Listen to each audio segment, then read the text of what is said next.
Hello लोगोफोर बरायबाय बड जब info अफिशियेल YouTube चेनेलाव आसा खालामो गासैबो मोजां दङ पीएम किसान माखासे आपडेट बेनो जाबाय लास्ट डेट दा लास्ट डेटआ फाइनाली फैगौ 31 जुलाइ नोंथांमोनाथ' मिथिखादों बयबो जायफ्रानोखि आधार कार्ड आपडेट खालामाखै KYC होआखै दा नोंथांमोननि लास्ट डेटआ 31 जुलाइ जोबथारसिगोन बारा गोबाव गैला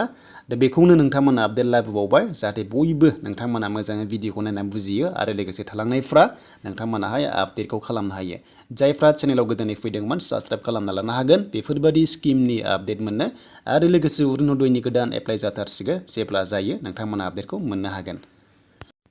दायो जों फैबाय अफिशियेल साइट पीएम किसाननियाव pmkisan.gov.in होदो बेनिफ्राय रोंखायो बयबो स' बेनिफ्राय मोनदों नोंथांमोना KYC नि लास्ट डेटआ बेनो जाबाय 31 जुलाइ दा बारायगोन ना बाराया जेबो बुंनो हाया जेब्ला 31 जुलाइ जायो अब्लासो जों मिथिसिगोन आरो नोंथांमोना आपडेटखौ लाबोगोन बाथ्रा जाबाय आन्दायबाय थायो खायसे मबाइलाव आधार कार्ड आपडेट खालामदों बे अकेयानो दङ गासैबो नोंथांमोना जायफ्रा खालामनो हादों मोजां जादों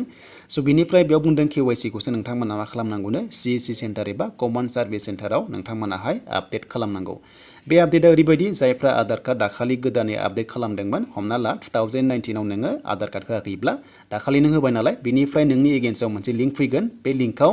नोंनि जेब्ला आधार कार्डखौ होनानै लगइन खालामगोन मोनसे लिंक मोनो बे लिंकआव नोंथांमोना मा खालामनांगौ नोंथांनि फिंगारप्रिन्ट जाय बेनिफिशियारि नोंथांनि फिंगारप्रिन्ट होनांगोन अब्लासो KYC आ साक्सेस जायो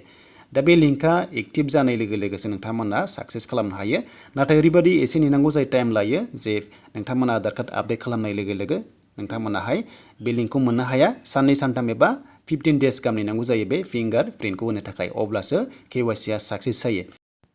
आरो जाय नोंथांमोना उदालगुरिनिफ्राय नायगासिनो दङ भिडिअ अब्ला नोंथांमोना बि-मार्ट शपिं मल मोनसे दङ बिनि सानजाहा मोनसे CSC सेन्टार दङ बेयाव थांनानै नोंथांमोना फिंगारप्रिन्ट एबा KYC खौ आपडेट खालामनो हायो आरो लोगोसे गोसो दङब्ला नोंथांमोना भिजिट खालामनो हागोन दा बेनोसैमोन लोगोफोर आधार कार्ड आपडेट खालामनाय बिनि लास्ट डेटआ 31 जुलाइ जेब्ला डेटआ बारायबावगोन स' नोंथांमोननोहाय लेटेस्ट आपडेटखौ लाना फैगोन दा बेनोमोन आरो लोगोफोर लास्ट डेट 31 जुलाइ बेनि थाखायनो आं नोंथांमोननो एडभान्स भिडिअ खालामबाय लास्ट डेटआ बारा गोबाव गैला सानथामसोल' दंसै स' नोंथांमोना खालामना लानो हासिगोन जायफ्रानोखि खालामाखैमोन आरो बेनिफिशियारि स्टेटासखौ दानिया इजिलि नायनो हाला प्राइभेट खालामबाय मानोना एकाउन्ट नाम्बार मोननाय लोगो लोगो सिगां नायनो हायोमोन दानिया नायनो हाला लोगोफोर दा बेखायनो गोरा जाबाय